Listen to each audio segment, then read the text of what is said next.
Será que já estamos em direto? Já estamos em direto. Não sei se alguém está a ver. Sim? Não? Talvez.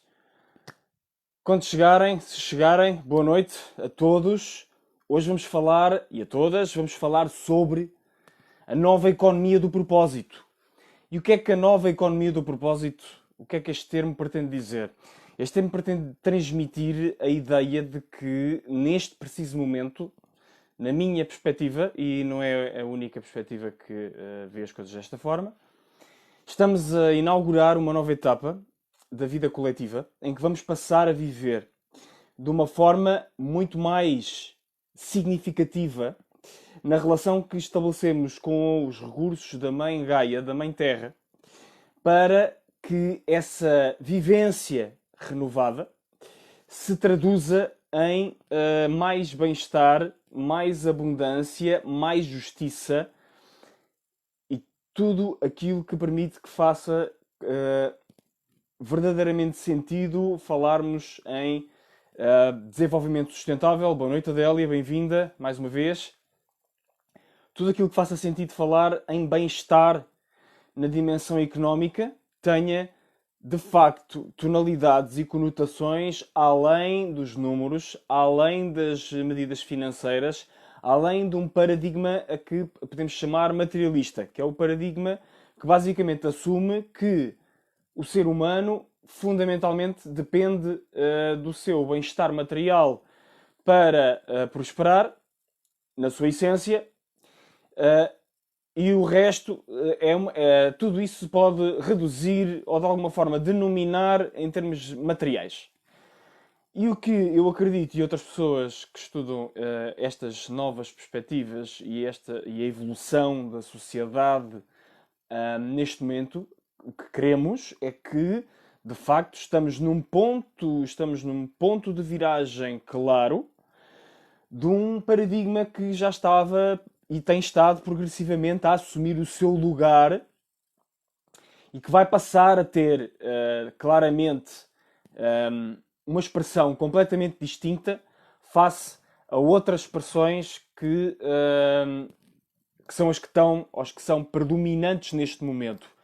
Porque o que acontece é muitas outras expressões que existem deste paradigma, o paradigma materialista, basicamente com mais ou menos roupagens, o que nos vão dizendo é que mais ou menos medida para aqui, medida para acolá, mais aposta na educação por um lado, apoios sociais por outro, mais ou menos Estado de Previdência. Todas as teorias convencionais da filosofia política que têm, e económica, da teoria económica, predominantes que aprendemos, aqueles de nós que estudamos, eu sou licenciado em Economia, portanto estudei várias das teorias convencionais principais, para não dizer quase todas, na licenciatura, pelo menos uma abordagem geral. E basicamente o que essas teorias vão fazendo é, dentro de um mesmo paradigma, vão puxando a manta de uma forma ou de outra, mais para cima ou mais para baixo, mais emprego, mais crescimento económico, inflação, e vamos andando aqui, não é? A fazer uma espécie de ajuste com base naquilo que já existe. Boa noite, Vladimir, bem-vindo, bom ver-te, meu amigo. E sem mudar verdadeiramente aquilo que realmente faz a diferença, que é a maneira como encaramos, a maneira como vemos a realidade da geração, partilha e manutenção de valor, se quisermos, ou invertendo, primeiro a manutenção, depois a partilha. Olha, geração, manutenção, partilha, também pode ser geração, partilha, manutenção.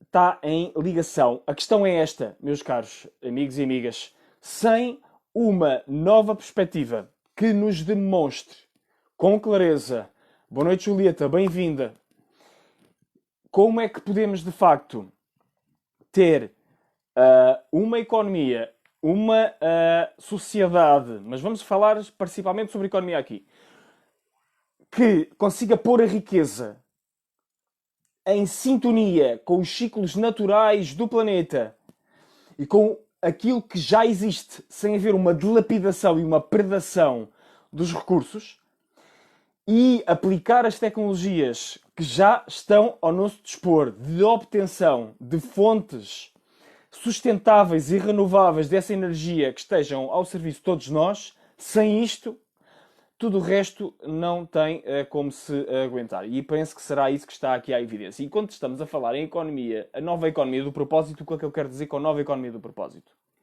Quero dizer a geração de valor sem fenómenos de destruição que não têm como prosseguir por muito mais tempo. Quer dizer que a geração de valor se produz a partir da expressão autêntica da essência das pessoas e das organizações e de todo o outro tipo de agregados e agentes económicos que existem na sociedade e que constituem aquilo que se convencionou chamar economia. Isto passará a ter claramente um cunho de articulação com a essência de cada um desses agregados, de cada um desses indivíduos, em que cada um de nós vai verdadeiramente ser convocado a expressar o seu potencial humano, e esse potencial será a base de todas as outras expressões em todos os outros agregados. E vamos entender com muito mais clareza que esse potencial humano é absolutamente contingente, é absolutamente dependente daquilo que acontece na natureza, nos ciclos naturais que regem a vida natural da qual nós fazemos parte, e que todas as medidas devem ser equacionadas nessa base mais ampla. E nessa base mais ampla, então sim, devemos considerar que verdadeiramente podemos considerar medidas políticas, todo o tipo de alterações que vão ser necessárias para que, de facto, possamos, em mais larga escala, unir-nos neste desígnio. Para quê? Para recuperarmos fundamentalmente a alegria de viver em larga escala também. Para que o bem-estar, a abundância, não sejam apenas privilégio de poucos, à custa de muitos. Para que todos, com certeza com diferenças associadas ao nosso próprio sentido de serviço, à vontade de empenhar tempo, energia, atenção a servir os outros, às nossas próprias inclinações e depois com certeza às nossas próprias características pessoais, às nossas qualidades, virtudes, interesses, tudo aquilo que faz parte do universo convencional, individual, do propósito de vida que nós já sabemos. Tudo isto deverá ter um encaixe, digamos assim, uma sintonia, é uma expressão ainda mais apropriada, uma sintonia que vai permitir com que medidas fundamentais que desbloqueiem o fundamental da natureza humana nos permitam então podermos ir escalando na nossa pirâmide, por assim dizer, que foi o termo usado por Maslow. Penso que já deverás ter ouvido falar da pirâmide das necessidades de Maslow, e então vamos poder cada vez mais ascender progressivamente nessa pirâmide. Daí entram todo o conjunto de medidas que vai fazer, ou que pode fazer com que essa economia do propósito, essa economia da vocação de pessoas e organizações e agentes económicos e sociais se possa expressar em pleno. Medidas como, eu acredito, sou defensor, já falei várias vezes, rendimento básico incondicional. Rendimento básico e condicional, que já está defendido em múltipla bibliografia. Eu tenho aqui vários livros sobre rendimento básico e condicional. Não vamos tornar esta conversa demasiado técnica, começando aqui a pegar em livros e justificando, mas apenas um aspecto aqui mais técnico, que é quando nós verdadeiramente sentimos essa segurança material assegurada, prerrogativa de um rendimento básico e incondicional, o que é que acontece? Acontece que todo o rendimento que possamos obter do trabalho vai ser canalizado, ou não seja todo, mas numa proporção muito superior, é isto que está estudado, que está previsto pelas pessoas que conceberam e aprofundaram esta teoria, já com alguns casos e alguns testes bem-sucedidos, que a proporção do rendimento que é dedicado a atividades criativas que geram muito mais valor para a sociedade vai ser muito maior e, portanto, a devolução que existe para o processo de criação da riqueza na economia será muito maior, vai incentivar muito mais a atividade económica de uma forma, claro, que se é aderente às nossas capacidades, aos nossos interesses, aos nossos valores, aos nossos ideais, aos nossos sonhos. Se cada vez mais estamos numa economia interdependente, conectada à escala planetária, em que podemos vender os nossos bens e serviços, transacionar o nosso valor a uma escala tendencialmente planetária. Então, as possibilidades e as oportunidades e a diversidade de possibilidades vai ser muito maior do que aquilo que já é. Se hoje em dia já é maior do que era há uns poucos anos atrás, quer dizer, nós que já temos alguma idade, sem querer chamar aqui velhos a ninguém, nem me colocar como tal, mas se nós recordarmos o que é que aconteceu, por exemplo, quando entramos para este milénio, século XXI, nós não tínhamos qualquer noção do que era, não haviam sequer, tanto quanto me recordo, não haviam redes sociais, certo? Havia internet, mas não era como é agora. Haviam negócios na internet, sim, mas não havia esta capacidade de multiplicar e de exponenciar as conexões em toda a parte, como agora temos. E, portanto, uma nova economia do propósito que permite alavancar a capacidade que temos de gerar riqueza e gerar valor a partir da verdade, da expressão autêntica de quem somos. E algumas medidas que eu considero fundamentais, uma delas é esta do rendimento básico incondicional, e eu acho que estas condições atuais do Covid-19 estão precisamente a abrir caminho para que isso venha a ser uma realidade persistente no nosso tempo, num horizonte muito mais antecipado do que aquilo que se calhar alguns poderiam pensar. Portanto, esta é uma medida que eu considero fundamental. Alterações que têm de ser feitas necessariamente à educação são imprescindíveis não só para que a questão do rendimento básico incondicional seja efetiva, para que seja eficaz, para que de facto possamos mantê-la como uma medida de criação de valor e minimizar, embora eu acredite que naturalmente seria mais fácil que a questão criativa prevalecesse. Mas se criarmos de facto escolas e tivermos de facto escolas e um sistema de educação pública e mais do que isso, um paradigma de aprendizagem em que nós, de uma vez por todas, não encaremos como chavão ou com desagrado ou como mais uma obrigação, um fardo em cima dos nossos ombros, a aprendizagem ao longo da vida, o que vai acontecer é que, naturalmente, o ser humano vai continuando a alimentar, a partir do momento em que tem uma educação baseada no propósito, a alimentar a sede de expressão do seu pleno potencial, de ir mais além das suas tendências competitivas para consigo mesmo, no melhor sentido da palavra competitiva, que é o sentido latino que eu lhe atribuo do competere. Competere, em latim, quer dizer procurar em conjunto. Essa é a etimologia da palavra competição. A verdadeira competição é um esforço de encontrar algo vinculado ao nosso melhor, com certeza, numa ótica individual, mas em conjunto, em que todos nos ajudamos uns aos outros a encontrarmos o nosso melhor, individual e coletivamente. E há desportos em que isto se nota particularmente bem. E em todos os desportos há momentos em que se nota esta dimensão ativa, quando falamos em termos como o fair play. Mas há outros desportos em que isto se nota particularmente bem, desportos em que se nota uma simbiose cooperativa. Eu sou suspeito, pratiquei ambos, ocorre-me as artes marciais, por um lado, parece um contrassenso, mas ocorre-me isso, e o atletismo também. Não é? Sem desprimor para quaisquer outros esportes, mas são estes aqueles que eu pratiquei, são estes que consigo recordar várias experiências de facto haver essa capacidade das pessoas terem atitudes competitivas a competir, a competitividade original. E portanto, esse paradigma da competição também seria reformulado nesta economia. Passaremos a ter uma economia verdadeiramente baseada na cooperação, sem que isso seja visto apenas como um clichê ou um chavão da espiritualidade e do desenvolvimento humano. Aliás, isso já está a acontecer agora. O que acontece é um impulso, uma intensificação dessa tendência de uma forma que me parece a mim irreversível.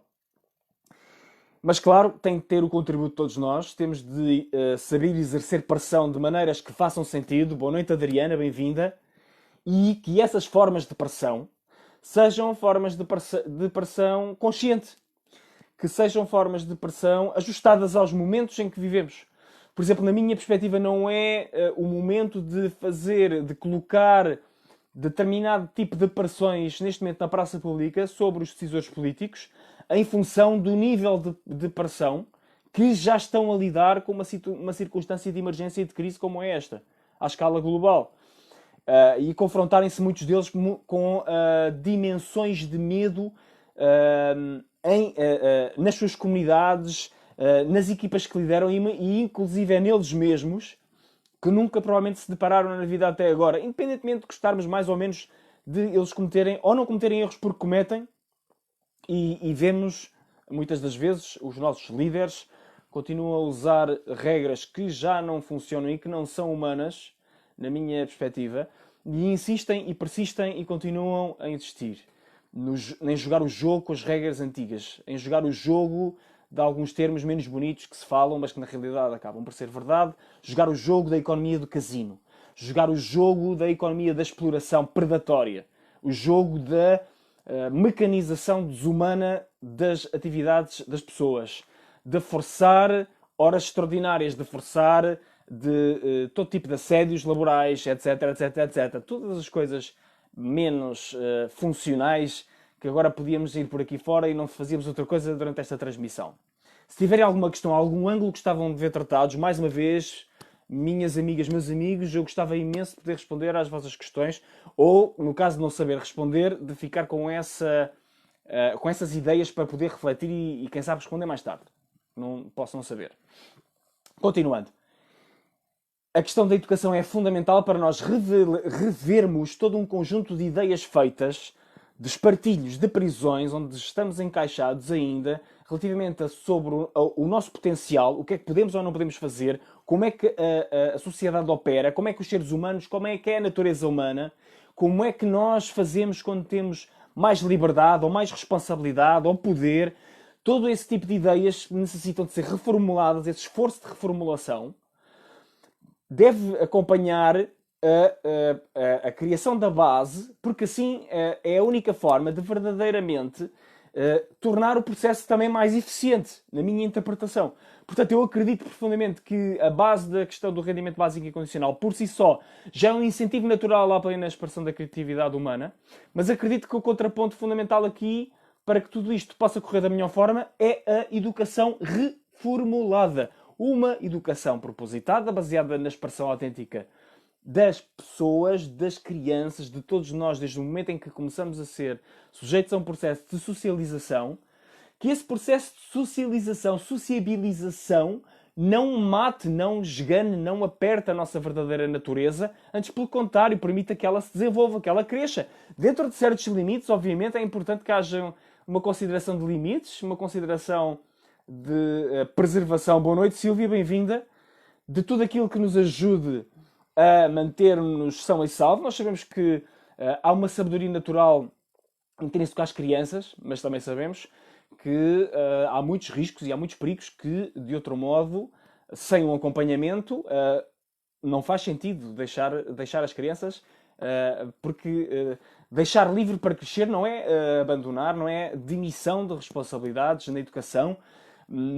E muitas das vezes, claro, nós como pais, e eu também sou pai, como pais e como educadores, aquilo que o desafio que se nos coloca é como não interferir no desabrochar do outro ser humano, desta criança, ou daquele aluno, ou daquela pessoa que orientamos, acompanhamos, mas ao mesmo tempo, como oferecer as referências, os exemplos que essas pessoas podem precisar, as crianças, todos nós podemos precisar para nos desenvolvermos no nosso melhor potencial. E começa sempre por aquilo que nós somos, como seres humanos.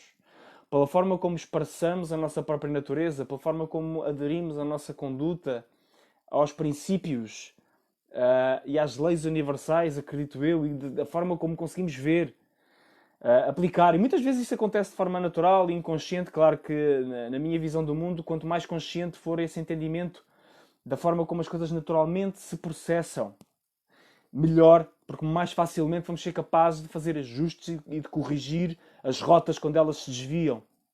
Não só nas crianças, como em nós mesmos. Crianças, alunos, o que seja. Porque é outra das coisas que eu acho que vai melhorar na nossa sociedade. Vai haver uma redefinição também dos paradigmas da autoridade. Nós vamos perceber claramente que, bom, para já, e em questão da economia, o paradigma do Deus dinheiro deve ser reformulado. Portanto, o que acontece é o dinheiro é importante, é fundamental ainda neste modelo que nós temos, mas vai deixar de o ser cada vez mais. Portanto, temos de criar uma nova relação com esse meio de troca, que é fundamentalmente uma forma de energia, se quisermos usar uma linguagem mais espiritual. É fundamentalmente uma forma de energia, é um meio de troca, mas também tem sido usado com outros propósitos. Eu lembro-me de um livro bastante cotado sobre teoria e história do dinheiro, que é o livro que eu tenho aqui ao lado, do David Graeber, é o chamado Debt. Se alguém quiser ver, investigar, eu não queria ir muito teórico, mas agora ocorreu-me, portanto vou falar. E ele fez um trabalho antropológico, sociológico e económico sobre as raízes do dinheiro, a origem do dinheiro e a origem da dívida, fundamentalmente aqui a dívida. E nesse trabalho ele descobriu que a dívida, infelizmente, ao longo da história, foi usada sempre, ou quase sempre, para controlar as sociedades em momentos de conquista, de guerra, de predomínio económico de umas fações sobre as outras. Portanto, e esta é uma pessoa que esteve ligada e está ligada a movimentos alternativos de economia da dádiva, etc, etc, que claramente tem uma visão idealista para a vida. Portanto, esta é a primeira pessoa a reconhecer que, de facto, as coisas nem sempre, ou muito raramente, sejamos lúcidos e sejamos claros, realistas, muito raramente foram exceções pontuais. O uso do dinheiro e o uso da dívida para gerar, de facto, bem-estar coletivo para todos foram exceções, não foram a regra. E, portanto, ninguém está aqui a fazer teorias do escapismo e vamos todos para o paraíso. Não. Estamos apenas a falar sobre visões que já têm tido, de facto, trabalhos e que estão cada vez mais na ordem do dia. São coisas que são publicadas em publicações como o Financial Times, o New York Times. Nós não estamos a falar de alguém que escreveu um jornal, ou um blog, ou um post em cima do joelho e se lembrou de... E agora somos todos das coisas alternativas. Não. É de facto uma tendência, é de facto um movimento, podemos fazer isso funcionar e, portanto, na minha opinião, é claramente... Há pilares, há três pilares, se quisermos, três pilares fundamentais da economia do propósito. O pilar da sustentabilidade material, do assegurar uma distribuição apropriada da riqueza com aquilo que já existe, através de medidas como o rendimento básico e incondicional. Depois podemos pensar num segundo pilar, que eu, na minha perspectiva, é o pilar da educação. É o pilar da educação, porque com esse pilar de sabermos cada vez mais e cada vez melhor aquilo que somos, uma educação propositada, vamos ter capacidade também de todos juntos nos articularmos e abrirmos espaço para, de facto, pessoas e organizações sermos cada vez mais aquilo que já somos. E depois há um terceiro pilar, que é o pilar da sustentabilidade. O pilar da sustentabilidade à escala planetária e mais do que planetária, ligando com a escada do propósito que eu compartilhei na primeira destas transmissões diárias que tenho feito, a primeira que fiz. Partilhei precisamente a escada do propósito, e é ligarmos os vários níveis de propósito de uma forma que faça sentido. Para isso, precisamos de ter uma visão global sobre os ecossistemas onde nos inserimos e, portanto, se não há uma visão muito clara, em especial das pessoas que têm mais responsabilidades de liderança, mas este paradigma o que também diz é essa responsabilidade de liderança será de todos nós, cada vez mais de todos nós. Pois como é que nós podemos participar verdadeiramente na vida, na tomada de decisões económicas, sociais, políticas? Como é que podemos tomar boas decisões e eleger os nossos líderes? Como é que podemos, nós mesmos, protagonizar iniciativas de mudança ou de liderança? Como é que podemos lançar novos negócios, novas atividades ou novas formas de lazer, de criatividade? Só tendo consciência de como isso pode acontecer e, portanto, o imperativo da educação é fundamental. Dizes, Adélia, estamos todos tristes pelo que vai acontecer, recessão económica.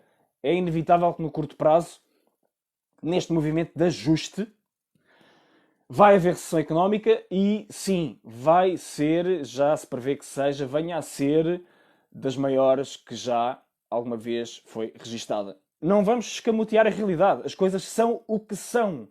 Ninguém está aqui a dizer que vamos de repente estalar os dedos e todos escapar para o paraíso. Sim, vai haver, e é precisamente por haver esta recessão económica que é uma oportunidade para, de facto, todos nós, a começar pelos decisores políticos, as pessoas que têm, de facto, a responsabilidade maior neste momento de implementar estas medidas, de perceberem o quão dependentes estão das populações, quão dependentes estão daqueles que, de facto, põem a economia a funcionar, que é o povo, a população, somos todos nós. Não são as elites, não são os privilegiados que fazem a máquina funcionar. Somos todos, todos ocupamos uma posição, todos temos um papel a desempenhar.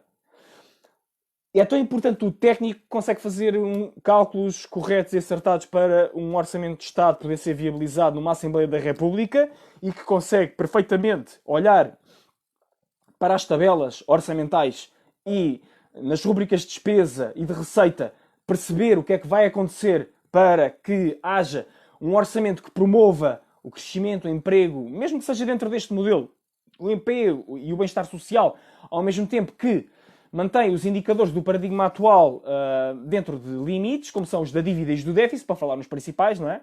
Promovendo também o crescimento do PIB, para falar das medidas convencionais. Isso é tão importante como uma pessoa que está a equacionar e a lançar uma nova comunidade, por exemplo, produtiva para produzir riqueza de uma forma sustentável e, por exemplo, com iniciativas de permacultura, economia biológica ou sustentável, etc, etc. E tu perguntas, Julieta, de que forma podemos iniciar estas mudanças? Assumindo o rendimento básico incondicional e desse modo assegurando as necessidades básicas, seria a reestruturação do sistema educativo a etapa seguinte? Sim. Na minha interpretação, nem seria a etapa seguinte. Na minha visão, seria em confluência as duas coisas a acontecerem em conjunto. Na realidade, não as duas, mas as três. Isso e requisitos de aceleração para a transição para uma economia de práticas sustentáveis, em especial nas indústrias consideradas pesadas, indústria agropecuária, extrativa, sim, e todo o tipo de indústrias que consomem uma grande são capital intensivas e capacidade instalada, tudo aquilo que seja maquinaria pesada, tudo o que seja uso de combustíveis fósseis em larga escala, tudo isso terá de ter um esforço concertado para a aceleração, certo? Não podem só ser as medidas de suspensão de automóveis a gasóleo ou a gasolina e de só termos veículos elétricos. Não. Tem de ser tem de ser uma frente de ataque, por assim dizer, no sentido positivo, uma frente de ataque a este problema da insustentabilidade do consumo de recursos, que tem de ser consertada à escala global, a nível mundial, e aí, claro, tem de ser os cidadãos a colocar a pressão positiva na altura em que esses passos forem dados sobre os nossos decisores políticos, para que eles tomem as decisões certas, para que eles façam aquilo que deve ser feito. E então, sim, com base no paradigma fundacional assente, então sim entram os técnicos, então sim entram as visões mais específicas de como fazer isso funcionar, e existem, e há literatura sobre isso, eu tenho várias dessa literatura, portanto é possível. Respondendo à tua questão, Julieta, sim, obviamente em termos, na nossa própria percepção, naquilo que é a nossa própria experiência, nós sabemos que se não tivermos alimentos e subsistência, nós não vamos estar a pensar em aprender, nós vamos estar a pensar na nossa subsistência, nas nossas necessidades básicas. Portanto, é uma dimensão de realismo. Em termos da arquitetura política e económica de como é que as coisas podem fazer, eu acredito que sim. Eu acredito que passa por aqui. Que passa por unir estes três pilares que eu falei. Adélia dizes, acho que tem um caminho reto, não seria merecedor desta recepção, para mim já está quase. Neste momento o que acontece é que Adélia é que já com esta suspensão, com esta quarentena, com esta suspensão de tantas atividades produtivas, o que acontece é que de facto já não há como não haver um impacto, certo? E depois há um efeito que nós sabemos que é o efeito de bola de neve que acontece e que muitas das vezes é disputado pelo setor da economia não real, por assim dizer. Nomeadamente pelos mercados financeiros, que assim que o seu horizonte de expectativas. Ok, agora já estou a perceber a tua questão. Já vou ajustar aqui a resposta. No horizonte de expectativas, as pessoas, os operadores, os agentes nos mercados financeiros, o que acaba por acontecer é que eles reagem de uma forma extemporânea e apenas vinculada aos seus interesses de curto prazo, nomeadamente na compra e na venda de títulos financeiros, não só nas ações como nas opções, nas obrigações e todo o tipo de títulos que são transacionados. E o que acontece é que então saem das suas posições e criam fenómenos que se transmitem no resto da economia, porque o resto da economia também se gera muito pelo que passa, que acontece nos mercados financeiros, e vários dos títulos financeiros estão ligados a bens de necessidade essencial, como por exemplo o petróleo, como por exemplo o carvão, como por exemplo o açúcar, todo tipo de bens transacionáveis também são cotados em termos de títulos. Portanto, isto também há uma relação com a economia real. Mas aqui ajustando aqui a tua questão, Adélia, para quem tem um caminho reto, que na verdade não é questão, é afirmação. Para quem tem um caminho reto nesta sociedade, merecíamos mais. Eu entendo perfeitamente, com certeza. Ahm, sim, mas a verdade também é esta. Nós temos de assumir, eu acho, aqueles que podemos, pelo menos. Porque há aqueles de nós que não podemos. Mas aqueles de nós que podemos. Assumir a responsabilidade por ter uma participação e fazer um contraditório das medidas políticas nos momentos e das formas que sejam mais eficazes. Sim. E começando também com os nossos empregadores, a conversa está a ir muito para a dimensão mais macro, porque estamos a falar da economia do propósito, mas a verdade é que a microeconomia, não é? A microeconomia faz fundamentalmente com as decisões de consumo e investimento, trabalho, hum, a iniciativa privada, empreendimentos, são esse tipo de decisões que constroem, na verdade, o tecido macro e a partir do qual depois toda a máquina, todo o mecanismo macroeconómico pode movimentar-se, não é? E isso leva-me para outra questão aqui importante, que é os mecanismos de liderança, de política económica, orçamental, fiscal, de política pública em geral, são neste momento demasiado complexos para o comum cidadão entender o impacto das medidas que são tomadas. São demasiado opacos, como se diz na gíria, vou tentar usar. São demasiado escuros, nós não entendemos o que é que se está a passar. É tipo o efeito caixa negra, não é? Como quando os aviões têm uma caixa negra. A política e as medidas políticas e a forma como são tomadas e a forma como as decisões são elaboradas são para a esmagadora maioria dos cidadãos uma caixa negra. E, portanto, parte da resolução do problema passava pela educação, o sistema de educação de facto ser um sistema mais claro, um sistema mais propício para a tal aprendizagem ao longo da vida. E depois a segunda parte, que é a parte da clareza, que é a própria estrutura, o sistema político ser mais simples, muito mais simples. E, por exemplo, esta é uma das consequências que existiria.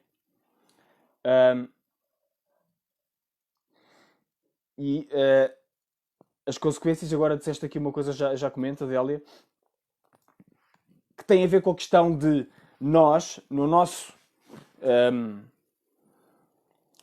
funcionamento, na nossa relação direta Estado-cidadão, Estado-empresas, tem de ser cada vez mais fácil. Já é verdade, mas tem de ser muito mais fácil. E agora tem de ser ainda muito mais fácil, na minha opinião, nestes pontos. Primeiro, na preparação dos programas políticos, tendo a haver uma perspectiva muito mais clara sobre as causas e consequências das medidas que são anunciadas.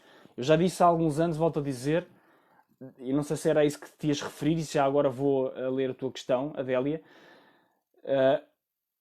Um vídeo que eu partilhei há 5 anos atrás sobre o propósito de vida e que estão a acontecer coisas neste momento. Não sei exatamente a que vídeo te referes agora, teria de ir recuperar.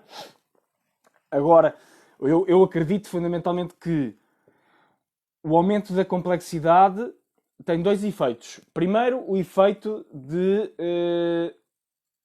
afasta-nos da fonte e, portanto, se nos afasta da fonte é muito mais complicado termos a noção das causas e das consequências daquilo que estamos a fazer. Essa é uma das coisas. E a segunda coisa é, se essa complexidade extra que for retirada, então a complexidade natural que já existe tem muito mais campo a ser verdadeiramente estudada, considerada, receber energia e poder então ser tida na devida consideração, que é a complexidade inerente aos sistemas naturais, ao planeta, àquilo que nós vemos, que não são realidades fáceis de estudar. O ser humano ainda não tem um entendimento completo sobre como é que funcionam os ecossistemas, sobre as inter-relações que existem. Não há forma de sabermos que a borboleta que bate as asas aqui em Portugal, que é a teoria do efeito borboleta, vai ter um impacto na China. Nós não sabemos exatamente qual o tipo de impactos, porque é de uma complexidade extrema, nós não temos possibilidade de saber isso. Mas agora, para aquilo que nos interessa mais aqui, olá Carlos, bem-vindo, para aquilo que nos interessa mais aqui é crescermos cada vez melhor em aderência àquilo que nós somos, o nosso potencial humano. Fazermos isso com uma base em que podemos libertar cada vez mais do nosso potencial para isso e menos para pensar na sobrevivência, porque essa riqueza já existe na civilização neste momento. O nível de desperdício de bens de consumo e o nível de ineficiência na distribuição da riqueza, se for ajustado, já mais do que suficiente para podermos viver bem. Isto são estudos, não são ideias. Está aprovado. A taxa de desperdício dos recursos, que não é só da natureza para o homem, é extraídos da natureza e que depois não vão ser consumidos pelo homem. É absolutamente extraordinário. E, portanto, se levarmos isso em consideração com libertação do potencial humano através da educação, sustentabilidade material e respeito e sintonização com a natureza, com o planeta e com os ecossistemas, e se todos nós cada vez mais nos interessarmos por estes temas, fizermos pressões positivas, criativas junto dos nossos decisores, tomarmos decisões de empreendimentos, de partilha daquilo que nós fazemos, daquilo que nós somos, das nossas verdades, com quem possa ser o nosso público, a nossa audiência, os nossos stakeholders, todos aqueles que são interessados naquilo que nós fazemos e assumirmos o nosso papel para sermos, de facto, influenciadores da nossa comunidade, incluindo os decisores políticos e dos líderes empresariais, então, e não fazermos isso só nas redes sociais, em tom de revolta ou em tom mais exaltado, quando as coisas vão de encontro àquilo que são as nossas ideias ou aos nossos interesses. Se podemos fazer isso de formas criativas e de formas que de facto tenham mérito e que possamos contribuir para a geração de valor na maneira como o fazemos, então estaremos no caminho certo. E isso é possível e podemos fazer isto. E começa tudo por aqui. Pela nossa consciência, pela nossa percepção, e que na verdade eu estou a apontar para aqui, a nossa consciência é um todo o nosso biossistema gera e permite consciência. Se pudermos fazer isto de uma forma cada vez mais plena e formos cada vez mais a fazer isto, formos cada vez mais pessoas, deixarmos de ser a exceção para passarmos a ser a norma, deixarmos de ser a minoria para passarmos a ser a maioria, então, e vai acontecer, essa é a minha perspectiva, que de facto vai acontecer. Então, o caminho é risonho. Eu estou convencido, de facto, que o caminho é mesmo muito risonho num horizonte mais alargado. A única dúvida é tão simples quanto isto. Havia um grande economista, Keynes, que dizia, num tom assim um pouco desabrido, no longo prazo estamos todos mortos. E de facto é verdade. Nós no longo prazo, a não ser que atingíssemos a imortalidade física, de facto nós não vamos viver para sempre. Mas a questão fundamentalmente qual é a herança que deixamos àqueles que ficam, à continuidade da espécie. Assumindo, não é, que na eventualidade de que não fosse concretizável ainda em vida, eu acho que vai ser concretizado. Muitas destas coisas vão acontecer ainda nas nossas vidas, pela velocidade como os movimentos estão a acontecer. Mas imaginando que não fosse, então e é isso, era isso, era assim que nós queríamos ser recordados, era assim que nós queríamos ficar.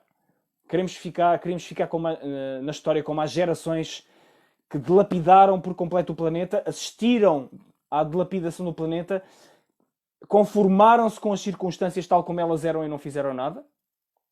Não é? E agora estás-me a perguntar, Adélia, o que podemos fazer já para ajudar a comunidade, até porque daqui a nada vamos sentir-nos inúteis. Penso que tenho estado a dizer ao longo destes vídeos, mas vou recapitular. Exprime aquilo que tu és. Podemos exprimir aquilo que nós somos. Podemos procurar criar a partir disso. Quais é que são os teus talentos? Quais é que são as tuas inclinações? E as minhas? E as do Carlos? E as da Julieta? E as da Adriana? E as de outras pessoas que estão aqui a ver? E de quem possa vir a ver este vídeo? Ou de qualquer outras pessoas? Incentivarmos isso nos outros. Se os outros estão a pôr algo de si cá para fora, dar-nos a mão, mesmo que não seja perfeito, mesmo que não seja o ideal, se é uma expressão que pode de facto fazer a diferença, dar a mão, porque não? E há tantas coisas, tantas formas de criatividade, desde o artesanato à escrita, à música, à pintura, tantas coisas que podemos ver. E claro, e aprendemos mais sobre nós mesmos, sobre aquilo o que é que nos constitui, o que é que mexe, o que é que nos acende por dentro, o que é que nos dá fogo, o que é que nos apaixona fazer. Não é? E voltamos sempre à mesma base, à base do propósito. E depois, a partir daí, há múltiplas formas que podemos fazer. Não sei se a tua onda é uma onda que possa passar pelo desenvolvimento humano, então também podias começar a estudar sobre estes temas. E depois podias fazer, sei lá, por exemplo, transmissões transmissões em direto, podias fazer curso online, lançar os teus cursos online, podias... Há muitas coisas que nós podemos fazer. Fundamentalmente, para nos sentirmos úteis, é darmos aquilo que nós temos no momento em que estamos. E tomarmos algumas decisões que de facto podem não ser as mais convencionais, lá está, darmos os passos que pudermos dar e a mais não somos obrigados. E a mais não somos obrigados. E depois, obviamente, há múltiplas outras formas que são aquelas que nós já conhecemos, que podemos participar, podemos fazer voluntariado. Também já fiz voluntariado, também já fui responsável por um grupo de voluntariado. Há muitas formas que nós podemos fazer. É fundamentalmente aquilo que é o apelo do nosso coração, a nossa intuição sobre o que é que faz sentido fazer, o que é que podemos e faz sentido fazer, o que é que fazemos e o que é que queremos fazer, que é is meant to be. Por assim, a expressão faz-nos mesmo sentido fazer essa coisa. Então façamos isso. Não bloquear o fluxo natural das nossas vontades. E acima de tudo, ou subjacente a tudo isso, se preferirmos, estarmos o mais tranquilos possível, procurarmos manter a nossa mente, as nossas emoções o mais claras, o mais cristalinas, o mais serenas possível, sermos fatores de paz, não só para as pessoas à nossa volta, como eu acredito nas minhas e sinto que o nosso estado interno tem impacto muito além daquilo que nós somos capazes de perceber. Para o bem ou para o mal. E claro, estamos aqui a falar de soluções criativas, portanto, procurarmos a paz, a serenidade, práticas meditativas, a autorreflexão, tudo isso ajuda-nos a de facto podermos assumir as nossas responsabilidades da melhor forma para esta nova economia que está a despontar diante dos nossos olhos. É isso que está a acontecer. A economia é uma realidade abstrata, muitíssimo completa. Nós não tocamos nem de perto nem de longe em tudo aquilo que se poderia falar aqui. Claro, até porque isto não era suposto ser uma transmissão técnica, mas era suposto fundamentalmente abrir-nos um pouco mais a nossa mente e a nossa visão, a nossa perspectiva, não só para aquilo que podemos fazer agora, como para aquilo que ainda possa acontecer adiante. E eu acho que vão mesmo acontecer coisas que eram impensáveis acontecer. Aliás, já estão a acontecer coisas que eram impensáveis acontecer para a esmagadora maioria de nós. E vão continuar a acontecer, mas vão continuar a acontecer também para melhor. Portanto, é isto fundamentalmente que deve ser tido em consideração para todos nós. E agora dizes-me, Adele, este momento é crucial e acho que o Criador não acendeu a lâmpada e nos fez luz para estarmos parados neste momento. É isso. Perfeitamente. Perfeitamente, mas também não devemos confundir, e agora fazer o contraditório a essa bela ideia, não devemos confundir o estar em movimento externo com fazer a diferença ou ser um impacto. O que eu sugiro é que possamos, de facto, nessa mesma base que tu referes, com a luz acesa, mas não sem ela, porque se andarmos sem as luzes acesas, como se costuma dizer, um cego a guiar outro cego, ou um cego a guiar muitos cegos, infelizmente, às vezes também acontece, e é o que assistimos em alguns contextos. Caem todos num buraco, portanto, vamos acender primeiro a nossa luz e então depois podemos acender a luz, não só nos outros, ou melhor ainda, deixar que eles acendam por eles mesmos as suas próprias luzes, que ninguém acende luzes a ninguém. Nós apenas levamos as nossas luzes uns para os outros e iluminamos um ou outro aspecto. E nos momentos podemos ser nós a acender uma luz, outros momentos são outras pessoas a quem acendemos as luzes que nos acendem a luz a nós nunca sabemos. Portanto, se eu puder fazer alguma coisa para acender as vossas luzes de uma forma mais personalizada, através de uma jornada de orientação, uma sessão, uma consultoria, o que seja, falem comigo, eu estou ao dispor. De uma forma completamente abnegada, vou continuar a fazer estas transmissões, pelo menos até ao final deste mês, depois vou refletir sobre se continua ou não, porque é o que eu acho que posso dar de melhor neste momento, sinceramente. E, portanto, é isso que vou fazer. E cada um de nós, o que é que tu, Adélia, o que é que nós, todos nós que estamos aqui a ver este vídeo agora, o que é que podemos fazer? O que é que faz sentido darmos de nós e que temos de dar para nós? Não sei, é oferecermos para fazer compras para as pessoas mais idosas que moram perto de nós? É pôr-nos na frente para poder fazer isso? Ou como dizes agora, Julieta, be the change you want to see in the world? Claro que sim. E estás a falar que demoraste algum tempo a reencontrar o teu propósito e que é, claramente, usar este tempo de isolamento para isso é claramente, para mim, uma solução que funciona. Porque investir precisamente nas nossas capacidades e no nosso potencial é o investimento que nunca vai falhar. Nunca vai falhar. Vamos sempre viver com aquilo que somos. E aquilo que somos é absolutamente decisivo para tudo aquilo que possamos fazer ou ter. E, claro, para acedermos a outras dimensões do ser mais à frente. E agora perguntas-me se a nossa luz já está acesa. Já estar acesa é fazer. É fazer sem esquecer que também não vamos... temos de ter cuidado para não queimar a luz. Certo? Portanto, preservar o nosso bem-estar biopsíquico, preservar a nossa necessidade de regeneração, preservar a nossa capacidade de nos mantermos disponíveis para o desconhecido, para o misterioso, para aquilo que ainda não sabemos e nunca deixarmos de aprender, porque nunca somos um projeto concluído. Estamos sempre a continuar a avançar e estamos sempre a aprender. Obrigado, Adélia, pela parte que me toca. É uma responsabilidade partilhada, todos fazemos o nosso melhor, as coisas fazem-se em conjunto. Por exemplo, este tipo de transmissão está sempre muito contingente de quem está a ver, portanto, a qualidade daquilo que está a ser dito depende muito da vossa qualidade, daquilo que está aí. Portanto, a minha qualidade é a vossa qualidade, é a nossa qualidade. Verdadeiramente. Qualquer professor, qualquer palestrante, qualquer orientador sabe que as coisas só podem acontecer de uma forma, pelo menos, que faça sentido pleno para todos, se todos estiverem envolvidos. Essa é a prerrogativa fundamental. Portanto, a palavra final para irmos também, e penso que já podemos querer ir também entregar então mais dessa luz noutros contextos, por exemplo, a começar pela nossa proximidade, as pessoas que temos próximas, as pessoas que estão nas nossas casas neste momento, se não estamos sozinhos, ou um telefonema, que façamos uma videochamada, que façamos com outra pessoa, com um amigo, com clientes, todo tipo de iniciativas, e-mails que mandemos a clientes ou a não clientes, amigos. A vida não para, porque estamos em quarentena, apenas ganha tonalidades diferentes e vai por caminhos diferentes e tem ramificações diferentes. O que é que nós podemos fazer para, de facto, dispersarmos mais da nossa luz quando a temos? E, portanto, isso é uma questão que nós podemos ir respondendo todos os dias, até ao ponto em que se calhar podemos nem sequer precisar de responder conscientemente. Já está tão embutida na nossa natureza, na nossa essência, que vamos cada vez mais vivendo a partir dessa constatação. Da constatação que estamos ao serviço de algo maior do que nós, de que tudo está a seguir como deve seguir. Pode seguir melhor, claro que pode, então façamos melhor. Para fazermos melhor, aprendemos mais e melhor. Abrimos a nossa mente para ideias que se calhar podiam não estar muito claras e podiam não estar muito...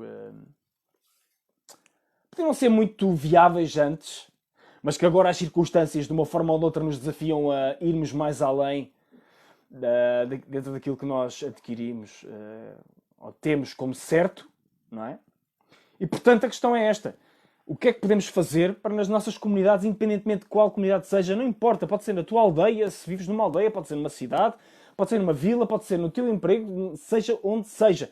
E podes estar na linha da frente, num hospital, num serviço público, numa força de segurança, ou não.